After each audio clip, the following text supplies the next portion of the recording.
Aujourd'hui, on va parler de Dariush le Poisseux, Benel Dariush, 10e annulation de combat pour le contender lightweight le plus poisseux de sa génération. Non seulement ses combats sont annulés, mais même quand il commande une Tesla, celle-ci déclare forfait. J'en peux plus.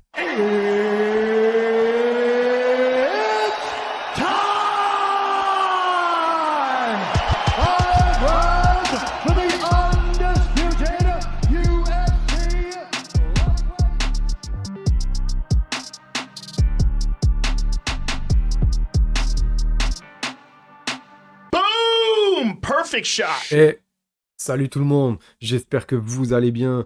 C'est Nico, soyez les bienvenus dans MMA Club Podcast. Ouais, aujourd'hui, on va parler de Benel Dariush. On fait un épisode spécial grosse poisse. Si la chance avait un nom, eh bien ce serait tout l'inverse de Benel Dariush, qui lui incarne au mieux le manque de chance, au pire la poisse ultime, là où certains affrontent 4 ou 5 strikers au match-up favorable pour éviter tous les lutteurs d'une catégorie déjà monstrueuse. Là où Islam Makhachev par exemple à l'époque était passé par Bobby Green ou Dan Hooker pour aller au titre, lui doit se contenter et semble parti pour se contenter des miettes, des bêtes blessées, des gatekeepers et des revanchards que personne ne veut comme Mateusz Gamrot, l'espèce de solide lutteur, ancien champion du KSW, et voilà, personne ne veut ce genre de profil. Mais lui le prend, c'est vraiment compliqué. Voilà. Donc ma question c'est, Benel Dariush aura-t-il un jour accès au top 3 malgré 16 victoires à l'UFC, dont 8 d'affilée, soit la moitié de ces victoires ont été obtenues à la suite entre 2018 et 2022. Aura-t-il un jour accès au top 3 ? C'est la question que je me pose. Il sort d'une victoire convaincante contre Mateusz Gamrot. Il allait enfin avoir droit, on va dire, à son test ultime, en la personne de Charles Oliveira, l'ancien champion quand même. Donc malheureusement, là, le Brésilien s'est blessé et le combat est pour le moment annulé.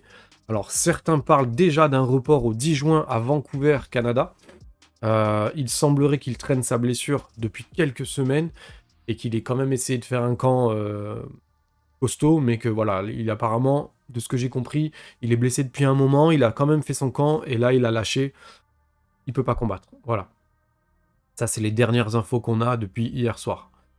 On va parler des stats sur la poisse de Benel Dariush. On va faire le décompte, les gars, on va faire le décompte. Il a eu 10 annulations de combat, et sur ces 10 annulations de combat, les 10 ont eu lieu à l'UFC, dont un événement annulé. Alors ça, je crois que c'est le tout premier ou peut-être la deuxième annulation. C'est tout au début, quand il avait que 6 combats hors de l'UFC. Il est arrivé à l'UFC, il a fait un combat ou deux, il me semble, et il s'est pris une annulation d'événement. Donc ça, il y peut rien. Il a pris 6 adversaires blessés, dont déjà Charles Oliveira en octobre 2020. À l'époque, Dariush était sur 3 finishes expéditifs, 2 au round 1, 1 au round 2. Donc ça a mis un frein aussi à son élan, on va pas dire à sa carrière, mais à son élan de ne pas pouvoir combattre Charles Oliveira en octobre 2020.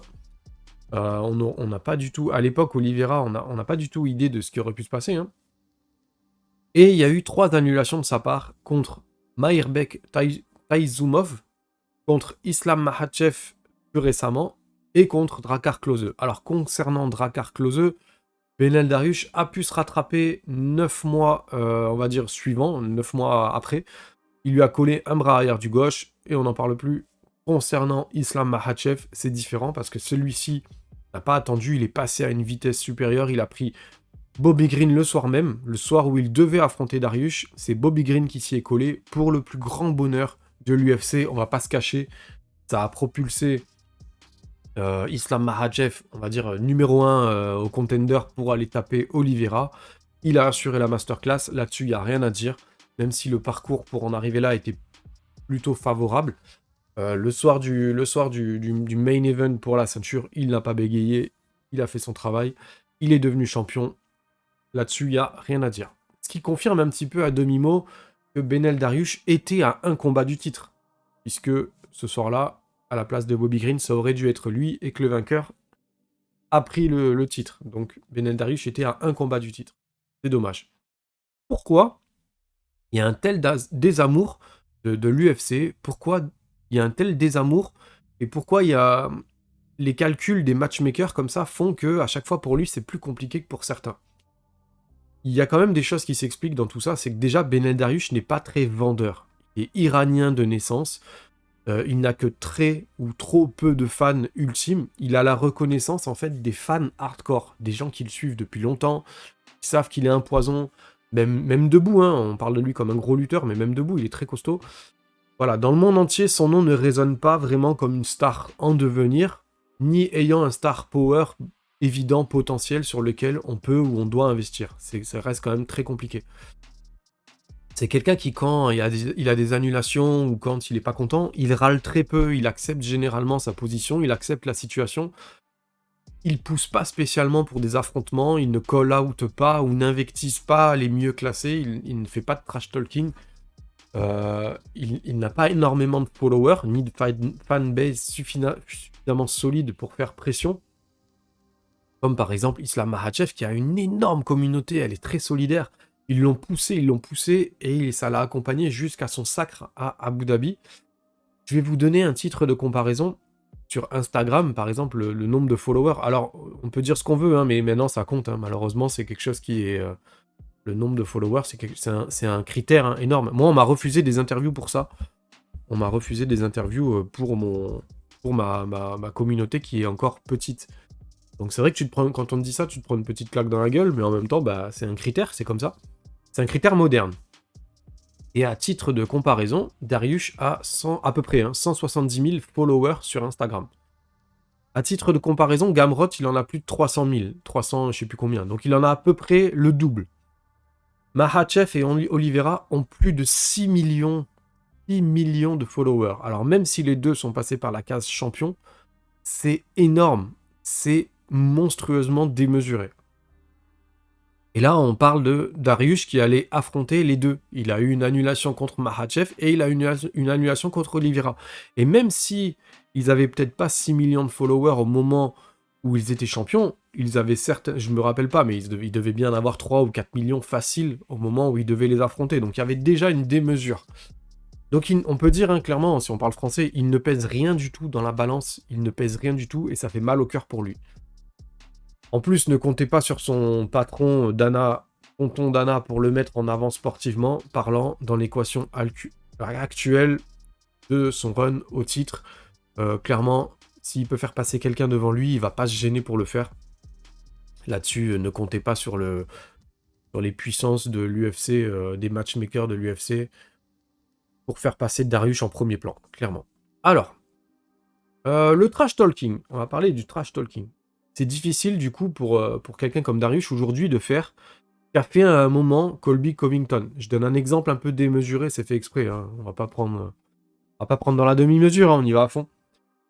Du jour au lendemain, changer de comportement pour devenir un vendeur, ça trahirait sa vraie personnalité. Et je pense que pour le peu de personnes qui le suivent, personne ne souhaiterait le voir dans ce rôle-là. Colby Covington a fait ça à un moment de sa carrière. Moi, je m'en souviens exactement quand il a fait ça. C'est un moment de sa carrière où en fait, il stagnait sportivement. Il avait du mal à se vendre. Et il n'était pas très attrayant non plus dans le trash talking. C'est tombé pile poil à un moment où il s'est disputé, je sais plus, avec Jones, avec tous ces gars, avec Masvidal et tout. Et surtout, il est tombé à un moment où Donald Trump avait le vent en poupe aux États-Unis, ou plutôt pas le vent en poupe, mais voilà, il était dans les discussions pour être président, tout ça. Et il y a eu le truc Make America Great Again. Voilà, il a surfé sur la vague, le All-Star American, le full American qui veut soutenir son pays, le gros patriote de base.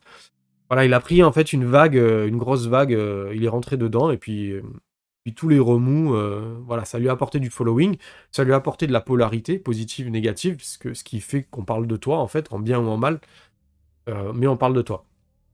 Je vois pas quelqu'un comme Dariush prendre ce courant-là. En plus, il est iranien politiquement. Le fait de se positionner aux États-Unis et tout, ça peut lui porter préjudice. Ça peut ne pas trop être pris comme quelque chose de positif.